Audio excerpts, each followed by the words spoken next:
Bonjour et bienvenue dans cette nouvelle émission de Vox Déméter. Christelle Jaffresse, bienvenue. Merci, bonjour. Bonjour. Vous avez créé en 2021 le réseau Les Bergers, dont la raison d'être est d'améliorer la rentabilité des fermes pour une agriculture plus juste et attractive. Ce n'était pas votre première expérience entrepreneuriale. Parlez-nous un petit peu de votre parcours pour commencer. Alors oui, c'était oui et non, pas ma première expérience entrepreneuriale, puisque je viens, ma première étape de parcours, c'est chez Bureau Vallée, qui est une entreprise de papeterie bureautique et qui a été montée par mon père en 90. Et donc, dans le regard de l'enfant que j'étais, je voyais cet entrepreneur qui m'inspirait, qui était mon père. Et j'ai fait mes classes pendant 20 ans, jusqu'à la direction générale que j'ai occupée pendant 8 ans. Et j'ai décidé de passer le pas et de vivre mon rêve, qui était le sien et que j'ai pris pour moi, et de créer mon entreprise. Et c'est comme ça que vous avez quitté du coup une certaine stabilité pour vous lancer dans cette aventure. Parlez-nous du début du réseau Les Bergers. Qu'est-ce qui vous a poussé à créer cette entreprise ? Oui, alors j'ai quitté plus qu'une aventure, j'ai quitté une famille, c'était la mienne. Et j'ai quitté aussi une autre famille qui était celle des entrepreneurs qu'on accompagne chez Bureau Vallée. Donc ça a été un moment marquant dans ma vie, et très émouvant et difficile. Et j'ai finalement décidé de créer le réseau Les Bergers, qui est un réseau qui est dans le secteur de l'agriculture.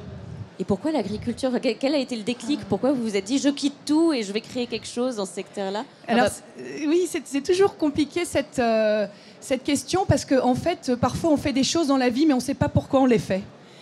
Pour moi, c'était une évidence.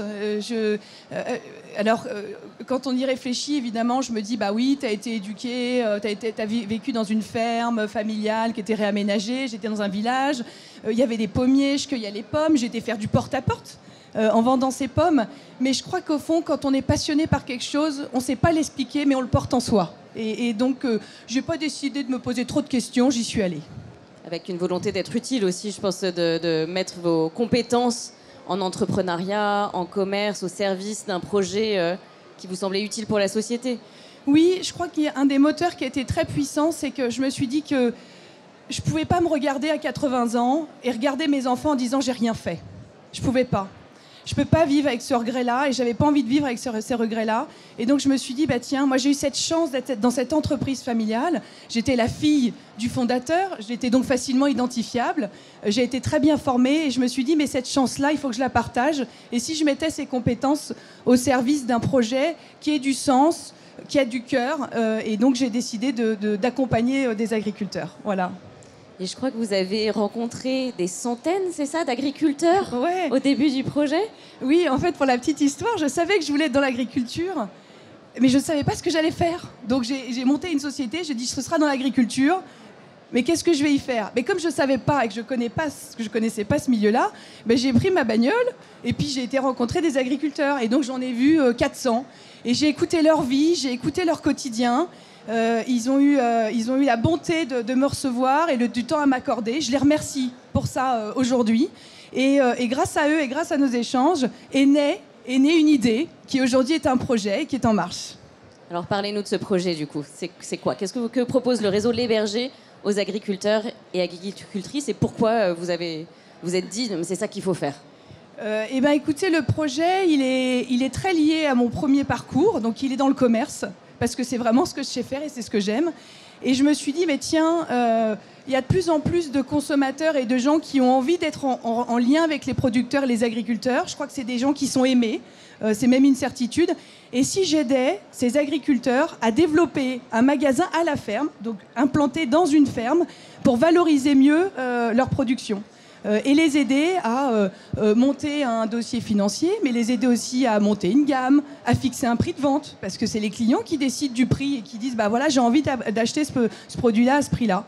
Et donc j'ai tout un accompagnement de concept de magasin pour rapprocher les consommateurs de leur ferme, du territoire.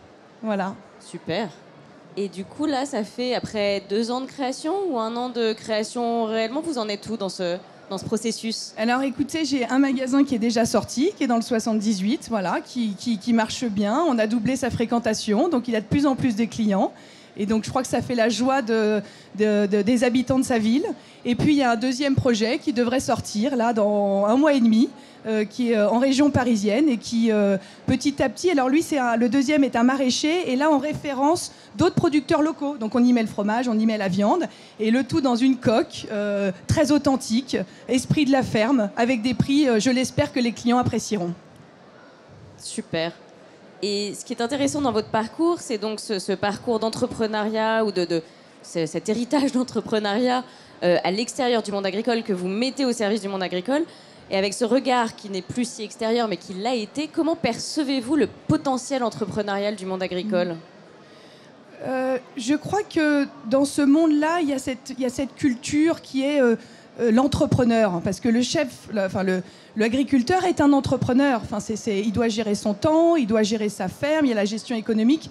Et donc, ils sont très ouverts à d'autres projets entrepreneuriaux. Donc, je crois qu'il y a un vrai potentiel, en tout cas, d'apporter peut-être des compétences complémentaires. C'est eux les spécialistes de la terre, c'est eux les producteurs. Il y a un monde qui change. Il y a de plus en plus de consommateurs qui ont envie de toucher leurs produits, leur terroir, leur territoire. Hein. On est des Français.